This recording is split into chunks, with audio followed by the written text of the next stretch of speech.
মানুষ, আমি সকল মানুষের কাছে এটা বলবো যে বাংলাদেশে আজকে সত্যি মাইনরিটিসের উপরে যে অত্যাচার চলছে সেটা আমরা কেউ ভালো চোখে দেখছি না। এবং কেউ আমি এখনো মনে করি দাঙ্গা কখনো হিন্দু করে না, দাঙ্গা কখনো মুসলমান করে না, দাঙ্গা কখনো শিখ করে না, দাঙ্গা কখনো খ্রিস্টান করে না। দাঙ্গা করে কতিপয় সমাজ বিরোধী এবং যারা সমাজের বোঝা। সুতরাং এই ব্যাপারটিকে এই অ্যাঙ্গেল থেকে দেখে আমরা সবাই যেন এমন কোনো মন্তব্য না করি যাতে আমাদের কোনো রকম পরিস্থিতি বাংলায় এটাকে নিয়ে খারাপ হয়। আমি কৃতজ্ঞ যে একদিকে হিন্দু ধর্মের মানুষরাও প্রতিবাদ করছেন, অন্যদিকে সংখ্যালঘু ইমামরাও কালকে প্রেস কনফারেন্স করে পরিষ্কার বাংলাদেশে যে মাইনরিটিদের উপর অত্যাচার হচ্ছে তারাও কিন্তু এটাকে তীব্র নিন্দা করেছেন এবং মাইনরিটিদের সেফটি এবং সিকিউরিটির ব্যাপারে বলেছেন। এটা বাংলায় প্রথম, যারা মনে রাখবেন এটা আমাদের ধর্ম নিরপেক্ষতার একটা প্রধান একটা স্তম্ভ এবং আমি সকলকে এই জন্য অভিনন্দন জানাচ্ছি। আমাকে অনেক সংখ্যালঘু সম্প্রদায়ের অনেকে বলেছিলেন যে আমরা মিছিল করতে চাই, প্রতিবাদ করি। আমি বলেছিলাম না, মিছিল করলে অনেকে তো আছে জানে না, এই সুযোগ নেয় রাজনীতি, আবার একটু দাঙ্গা লাগিয়ে দেবে। আমি দাঙ্গাতে চাই না, আমরা দাঙ্গা চাই না, শান্তি চাই। একটা হিন্দুর গায়ে যে রক্ত আছে, একটা মুসলিমের গায়ে সে রক্ত আছে, একটা ভাইয়ের গায়ে যে রক্ত আছে, একটা বোনের গায়ে সে রক্ত আছে, একটা পাঞ্জাবির গায়ে যে রক্ত আছে, একটা শিখের গায়ে খ্রিস্টানের গায়ে সে রক্ত আছে। আমরা নিজেদের মধ্যে ভেদাভেদ না করে, আর কয়েকটি মিডিয়া আই মাস্ট সে, আমি অ্যাপিল করছি তাদের কাছে, এটা উত্তরপ্রদেশ নয় যে আপনাদের ব্যান করে দেবে, এটা উত্তরপ্রদেশ নয় বা রাজস্থান নয় যে আপনাদের অ্যারেস্ট করে নিয়ে যেভাবে সাংবাদিকের উপর অত্যাচার হয়েছিল আমাদের ছবি আছে সেটা করব। কিন্তু আমি নিশ্চয়ই আবেদন করতে পারি, অনেকগুলো ফেক ভিডিও বাজারে চলছে, কোনো একটা পলিটিক্যাল পার্টির পক্ষ থেকে কিছু ফেক ভিডিও চালিয়ে আগুন লাগাবার চেষ্টা করা হচ্ছে। প্লিজ দয়া করে, অনুগ্রহ করে উভয় সম্প্রদায় এর থেকে বিরত থাকুন। আমরা কেউ কিন্তু কারো পক্ষে নয়, সবাই কিন্তু সবার পক্ষে, এটা মাথায় রাখতে হবে। আমি বারবার বলি, ধর্ম যার যার আপনার, উৎসব কিন্তু সবার। বাংলাদেশের ব্যাপারে government of India, late government of India to decide. এখানে আমরা যেন কেউ অতিরিক্ত কথা না বলি এবং অতিরিক্ত কথা বলে পরিস্থিতিটা নষ্ট না করি। যারা ভাবছেন এটা নিয়ে রাজনীতি করবেন তারা জেনে রাখুন, ওটা করতে গেলে আপনার রাজ্যেরও ক্ষতি হবে, ওখানেও যারা আমাদের বন্ধু বান্ধবরা আছে, ভাই বোনেরা আছে, তাদেরও ক্ষতি হবে। আমরা এটা চাই না। গভর্নমেন্টের কতগুলো পলিসি আছে, যেমন এক্সটার্নাল অ্যাফেয়ার্স পলিসি, এটা গভর্নমেন্ট অফ ইন্ডিয়ার ভাগ্যে পড়ে, আমাদের নয়, ওদের জুরিসডিকশনে পড়ে।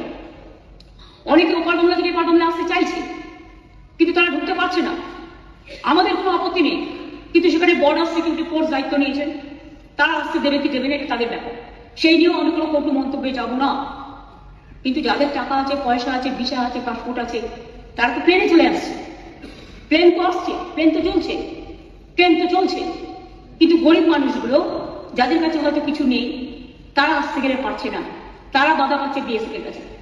আমাদের হাতে কিন্তু বর্ডার নেই, এটা মাথায় রাখবেন। তাই আমি সবাইকে বলবো, এমন কোনো কথা যাতে আমরা না বলি যাতে কোনো আমাদের পক্ষও নয়, এ পক্ষও নয়, ও পক্ষও নয়। আমি সবাইকে আবেদন করছি যাতে কোনো অতিরিক্ত কোনো প্ররোচনা সৃষ্টি হতে পারে।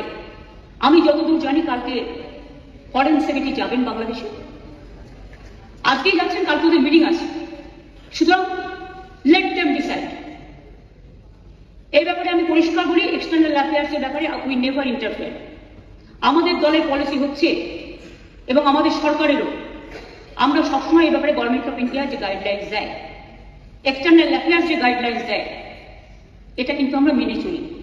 তাই আপনাদের সবাইকে অনুরোধ করব, আসুন আমরা এমন একটা পরিবেশ সৃষ্টি করি যাতে এপার বাংলা দেখিয়ে দেবে যে আমরা ভারতবর্ষ, আমাদের জাতীয়তাবোধ, আমাদের দেশাত্মবোধ, আমাদের মমত্ববোধ, আমাদের স্নেহবোধ, আমাদের ধন ধান্যে পুষ্পে ভরা আমাদের এই বসুন্ধরা, তাহার মাঝে আছে দেশ এক সকল দেশের সেরা, সে যে স্বপ্ন দিয়ে তৈরি, সে যে স্মৃতি দিয়ে ঘেরা।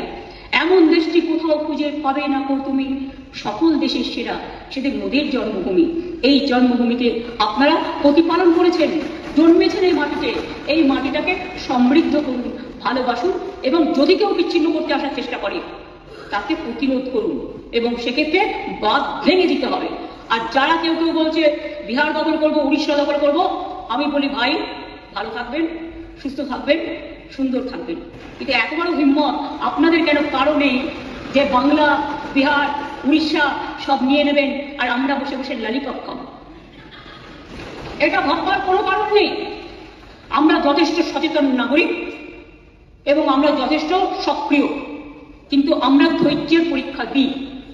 তার কারণ এটা আমরা রবীন্দ্রনাথ ঠাকুরের কাছে শিখেছি যে আগুনের পরশমণির ছোঁয়াও প্রাণী, এই জীবন পূর্ণ করো, এই জীবন পূর্ণ করো, এই জীবন পূর্ণ করো।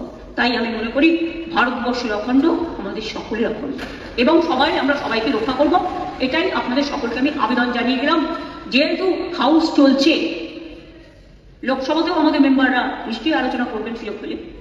কাজে যিনি গেছেন ক্যাবিনেট সেক্রেটারি, আমরা আশা করি তার দৌত্য সফল হোক, শান্তি ফিরে আসুক। বাংলাদেশের রাজনীতির সাথে আমাদের রাজনীতির সম্পর্ক নেই, ওরা কে কি রাজনীতি করবে সে নিয়ে আমরা কোনো কথা বলতে চাই না। কিন্তু আমাদের দেশের যে ধর্ম নিরপেক্ষতা, যে গণতন্ত্র, যে সংবিধান, আমরা যেন সেটাকে মেনে চলি। আমরা যেন অন্য কোনো উস্কানিতে আমরা যেন কোনো উস্কানি না দিই, এটুকুই আমার আবেদন। অনেক ধন্যবাদ স্যার এই টাইমটা আমায় দেওয়ার জন্য।